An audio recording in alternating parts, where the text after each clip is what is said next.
What if the world's richest billionaires were hiding a darker reality behind their oil money and gold palaces? Today we're going inside the dark world of Saudi Arabia's ultra-elite, and what we found will shock you. $1 billion a day, the oil empire. Every single day, Saudi Arabia rakes in over $1 billion from oil. That's more than most countries earn in a year every 24 hours. So where does that kind of money go? Into sprawling gold-plated palaces, fleets of private jets, and exclusive private islands that most of us can't even dream of? We're talking 500-room estates, diamond-encrusted elevators, $500 million yachts, and some of the most extravagant spending on Earth. Some Saudi billionaires have cars they've never driven, jets with gold seat belts, and indoor ski slopes in the middle of the desert. But wait, this isn't just about excess. Behind the Rolls-Royces and champagne towers, there's a growing unease. What if this massive wealth is also hiding massive secrets? What if the oil empire is fueling more than just private jets? What if it's also masking systemic abuse, censorship, and exploitation? This isn't just about being rich. It's about how the richest people in the world use that wealth and the power that comes with it. Because when your country makes $1 billion a day, you don't just buy luxury, you buy silence, influence, and control. So while the cameras flash on gold-plated wealth, what's happening behind the scenes? The humanitarian halo, image vs. intent. On the surface, Saudi Arabia looks generous, really generous. It was the world's biggest humanitarian donor back in 2006. Billions were sent to help rebuild war-torn cities, fund disaster relief, and support Muslim-majority countries in crisis. It sounds incredible, right? But here's where it gets murky. That generosity? It's not always universal. Saudi aid overwhelmingly targets only Muslim countries, often skipping non-Muslim nations with equally devastating humanitarian crises. And critics are asking the obvious question: is this charity or carefully planned PR? Because while these billionaires are writing huge checks for disaster zones in some regions, they're silent or absent in others. And some believe this is all part of a larger strategy: use humanitarian aid as a way to shape global perception, boost influence, and build soft power, and all while avoiding deeper scrutiny. The real kicker? While billions are going out in aid, billions more are being poured into high-end real estate in London, tech startups in Silicon Valley, and fleets of private jets. So is the aid heartfelt, or a public relations campaign wrapped in a golden bow? When you control the narrative, you control the world's view. But when you zoom in, things don't always look so generous. Women's rights, real progress or PR move? Saudi Arabia made global headlines when women were finally allowed to drive. And it didn't stop there. Female workforce participation skyrocketed, climbing from 19% to over 36% in just a few years. The world cheered. Magazine covers celebrated it. Saudi billionaires proudly called it progress. But behind those headlines is a darker, more complex reality. Because even though women can now legally work and drive, the legal system still allows domestic abuse. And under male guardianship laws, many women still can't travel, marry, or make major life decisions without a man's permission. So while the world applauds these reforms, Saudi women still face severe restrictions every day. Social media may show glamorous influencers behind the wheel of luxury cars, but what it doesn't show are the courtrooms, the abuse victims, the silence that still echoes across the kingdom. And here's the twist. Many experts say these reforms aren't about equality, they're about optics. A modern image to appeal to Western investors, tourists, and the media. But inside the system, little has truly changed. So is this real reform, or is it a polished illusion masking a society still stuck in the past? The truth. It depends on who's telling the story. And in Saudi Arabia, the storytellers are always in control. The illusion of freedom, systemic gender inequality. Saudi Arabia loves to flaunt its progress, women in boardrooms, female entrepreneurs on stage, and influencers snapping selfies in sports cars. But what's not in those headlines is a system still tightly controlled by old laws. Let's talk male guardianship. Yes, still a thing. A woman may technically have the right to drive or get a job, but she might still need permission from a male relative to travel, marry, or even leave the house. That's not freedom. That's branding. Behind the polished image of empowerment lies a legal maze stacked against women. Domestic violence, routinely ignored. Even in court, a woman's testimony is often worth half that of a man's. Now imagine this: on one screen, a Saudi princess pitching a tech startup. On the next, a woman being jailed for speaking out against abuse. That's the contrast playing out in real-time empowerment used as a global marketing campaign, while deeper oppression simmers beneath. What looks like freedom from the outside may actually be a carefully controlled illusion. And in Saudi Arabia, controlling the illusion is just as important as changing reality. Greenwashing, solar farms, and clean image. Here's what they want you to see: rows of gleaming solar panels stretching across the desert, futuristic wind farms rising in the dunes, and glitzy press releases talking about Saudi Arabia's green transformation. Sounds impressive, right? Saudi leaders have poured billions into renewable energy projects like NEOM's solar mega farms. And on paper, it looks like a bold pivot from oil to sustainability, a global environmental comeback story. But look closer. Critics say it's not about saving the planet, it's about saving face. These high-profile green investments make headlines around the world, but they also conveniently distract from stories about censorship, women's rights violations, and crackdowns on dissent. While the world applauds Saudi Arabia for going solar, many question whether this eco-revolution is just a shiny distraction, a way to score points with investors and deflect global criticism, all while the deeper issues remain untouched. And here's the real twist: Saudi Arabia is still one of the biggest oil producers on Earth. So while they're building solar farms with one hand, they're still exporting millions of barrels with the other. Is this environmental progress, or is it a billion-dollar cover story? What they don't show behind the clean energy. You've seen the sparkling solar farms, the promotional videos with futuristic cities powered by sunlight, and the crown prince talking about greener futures. But what they don't show, the workforce behind it. Behind the glass and gloss are thousands of migrant laborers, men living in cramped quarters, working 12-hour shifts in the blazing desert sun, and building a future they'll never be part of. These are the invisible hands behind Saudi Arabia's green revolution. Many of them come from South Asia or Africa, lured by promises of opportunity only to find harsh working conditions, withheld wages, and zero legal protection. Passports confiscated, abuse ignored, rights non-existent. It's modern infrastructure built with ancient exploitation. And while these billion-dollar projects make headlines at climate summits, the workers laying the foundation remain voiceless and invisible. It's a story that's rarely told because it doesn't fit the narrative. So when Saudi billionaires boast about building the world's most sustainable city, remember this: progress doesn't mean much if it's built on the backs of the powerless. In the shadows of every clean energy mega project is a darker, dirtier truth, and no solar panel can hide it. The censorship machine, dissenters silenced. In Saudi Arabia, saying the wrong thing isn't just risky, it could cost you your life. Free speech? Forget it. Dissent is dangerous. Criticize the government online? You could vanish. Speak out in public?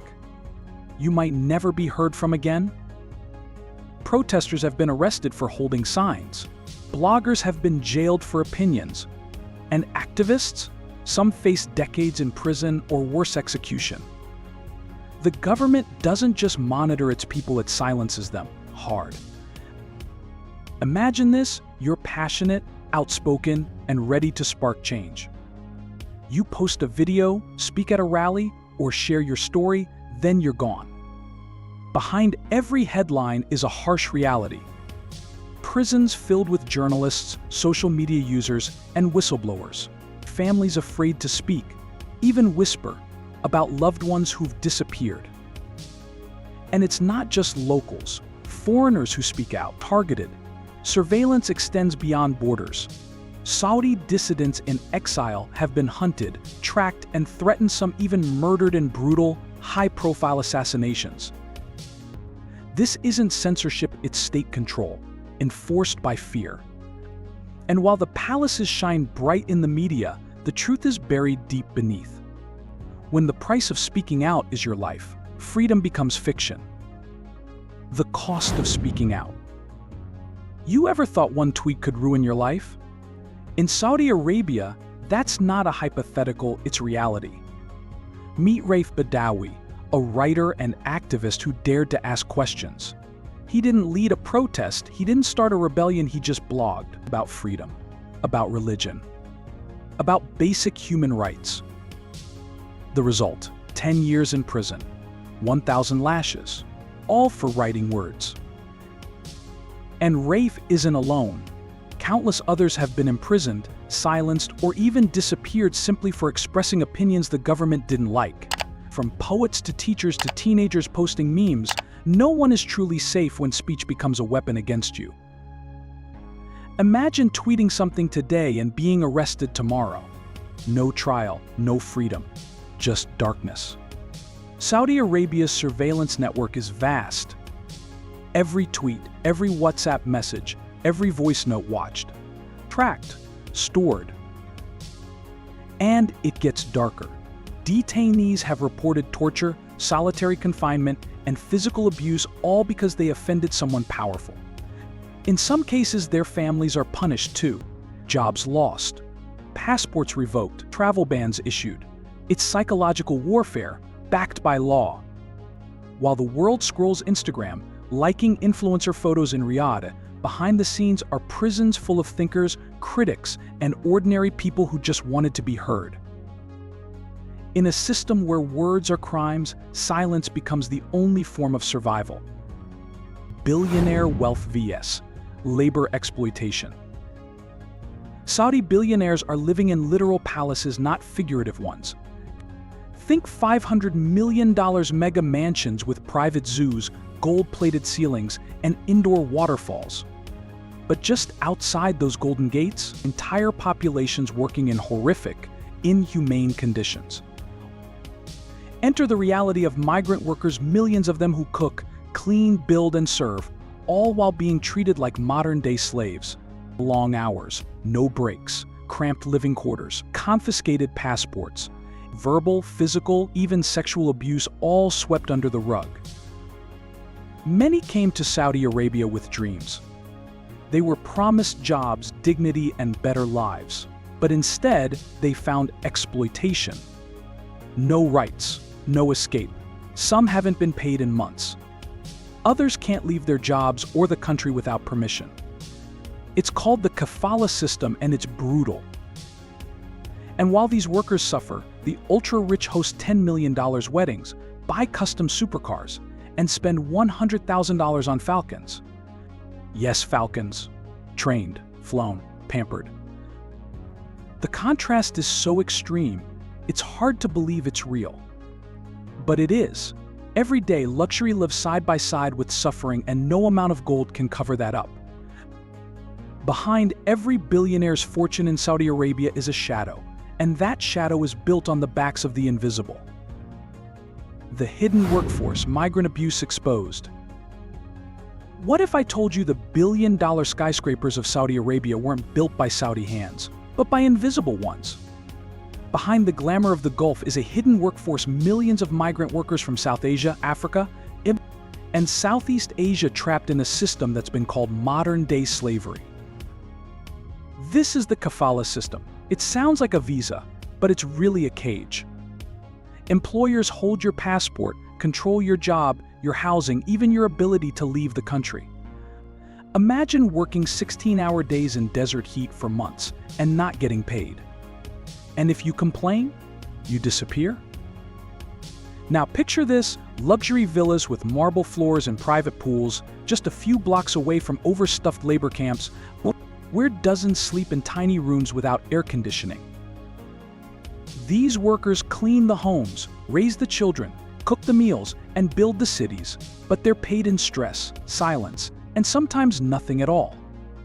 And while Saudi billionaires rake in millions from industries that rely on these workers, abuse goes unchecked. This isn't an accident, it's the foundation of an empire built on exploitation. Luxury built on suffering, the billionaire paradox. Saudi billionaires aren't just rich, they're insanely rich. Think golden bathtubs, $800,000 Falcons, Lamborghinis for funerals, and personal jets with marble-lined bathrooms. But while they're bathing in luxury, someone else is paying the real price.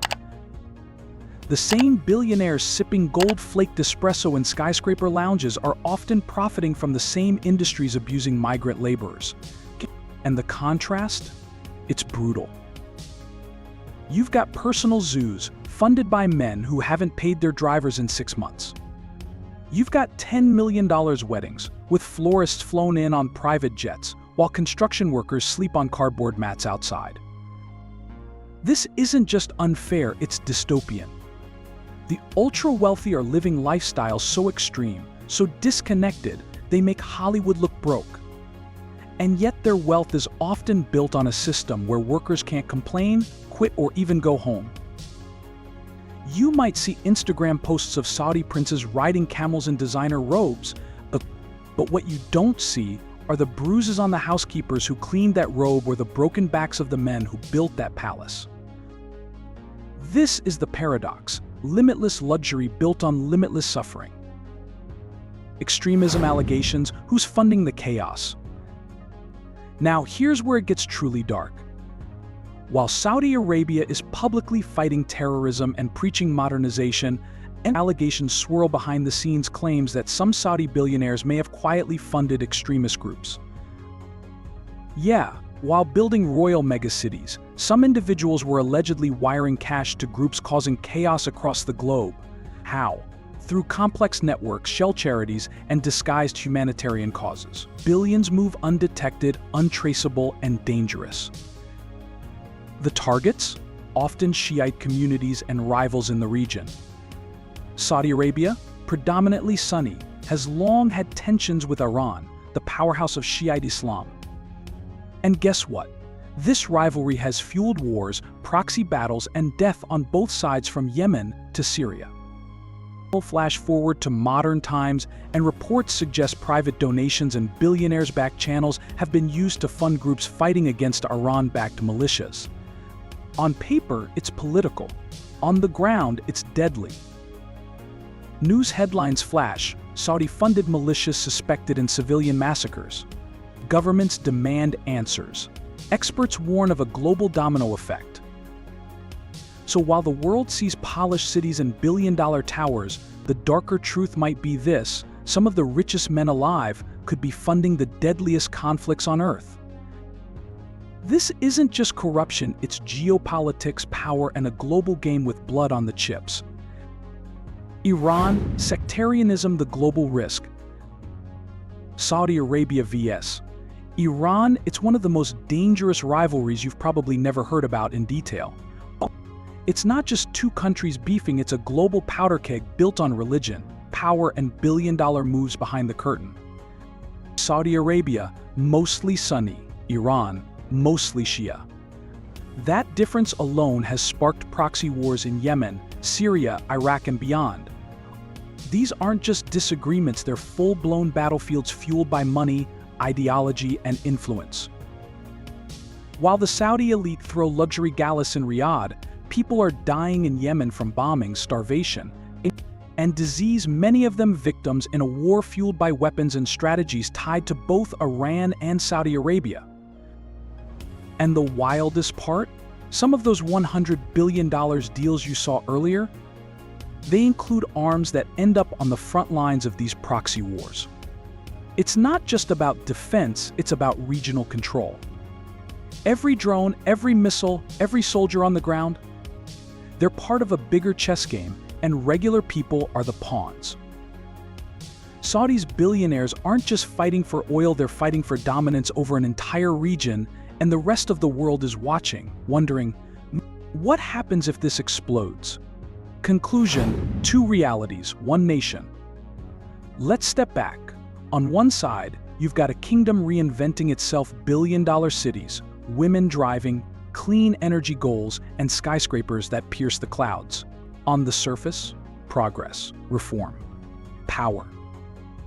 But zoom in closer, and the truth isn't so shiny. Behind the sparkle is a country where tweets can get you locked up, where migrant workers suffer in silence, and where wealth doesn't just buy luxury, it buys control. This is a nation living in two worlds at once. One world, futuristic, wealthy, rebranded for the West. The other, silent, oppressed, and censored by fear. This is the dual identity of Saudi Arabia's elite. They sell a vision of modernity while holding tight to systems that crush dissent, exploit the vulnerable, and suppress change. The luxury is real, but so is the cost. So the question isn't how rich is Saudi Arabia? It's, what are they willing to do to stay rich? If this shook you, you're not alone. And if you think more people need to see behind the curtain, drop a comment and let us know what stunned you the most. Because this is Billionaire Zone and we're just getting started. Ready for the next banger?